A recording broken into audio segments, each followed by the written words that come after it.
Well, we're pleased to have with us this afternoon Nicholas Kokolas. He's the founder of Pi Network. Nicholas, welcome to our program. Thank you very much for having me.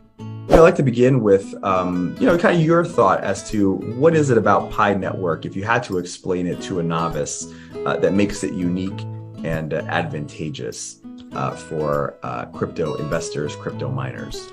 What can you think about that? Thanks for this question, Dorian. So Pi is really accessible to everyone out there. People can mine it by themselves using their mobile phones. So as long as you have a mobile device, you can participate.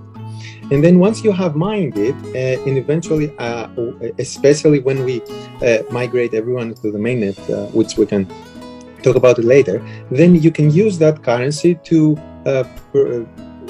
perform various activities on the network, which we call utilities. So Pi applications and other things. And the beauty of this is that even people who wouldn't be able to participate in this process, imagine someone in a country that they wouldn't have a bank account, or they wouldn't be able to how do you acquire a Bitcoin, for example, if you don't have a bank account or if you have no way to enter? So anyone can actually enter, and then once they enter, they are able to participate in those activities. They are able to pay Pi to ask another pioneer for some type of labor, for example.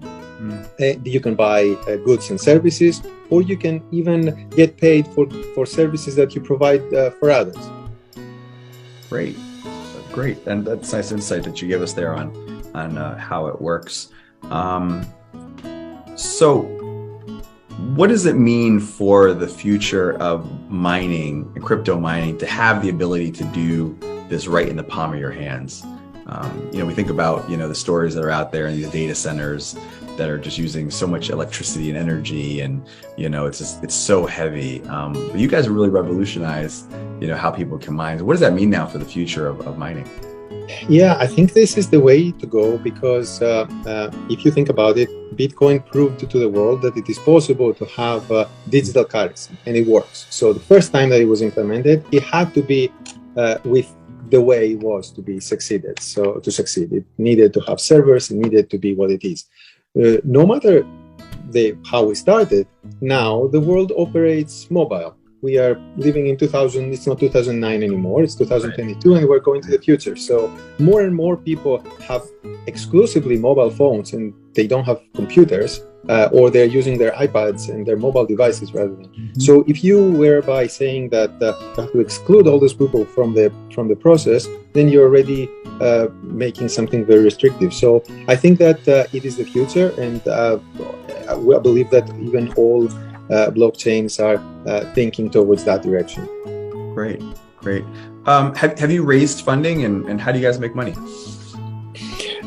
Yeah, one important thing to know about Pi is that we avoided from the very beginning, and the easy way of making money by selling the coin through those ICOs that happened in the crypto space. So Pi has never raised has never sold any coins for many years now. We've been operating for 3.5 years.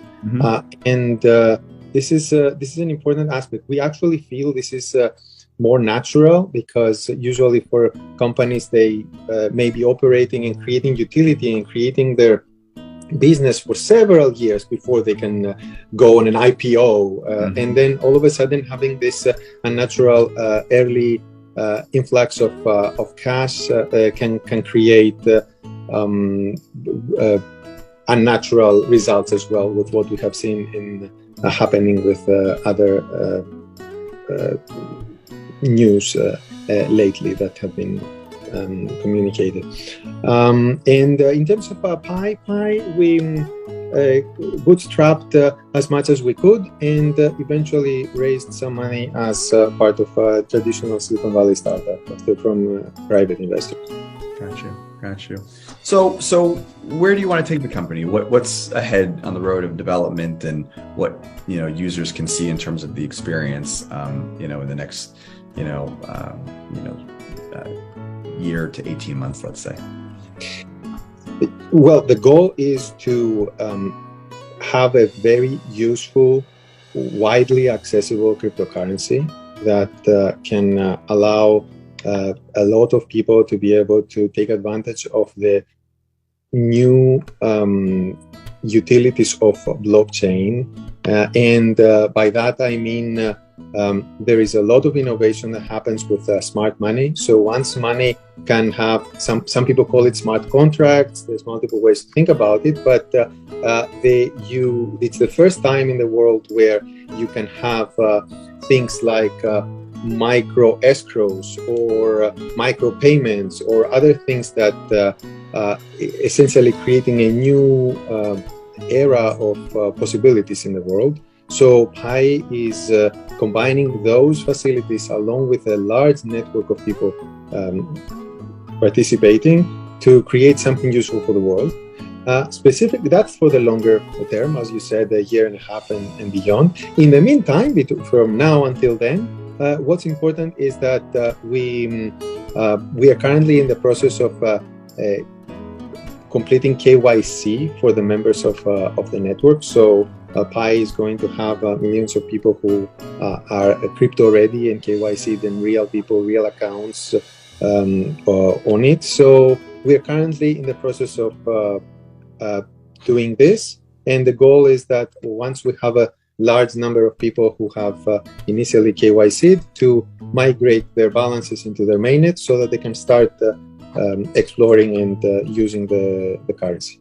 Gotcha. Final question. We've just seen really an implosion in the cryptocurrency market, as we've seen in the regular, equity markets. Are you concerned about what you're seeing just broadly in the crypto space? And actually, is it good? Is it clearing out kind of the bad apples in the industry that and then allowing it to kind of move forward in a better place? What are your thoughts on that? Yeah, well, it's usually an unpleasant thing to hear that any market may be going up and down. At the same time, it is a natural cycle that it happens over time, and we have seen it in crypto multiple times as well, that there is a cycle.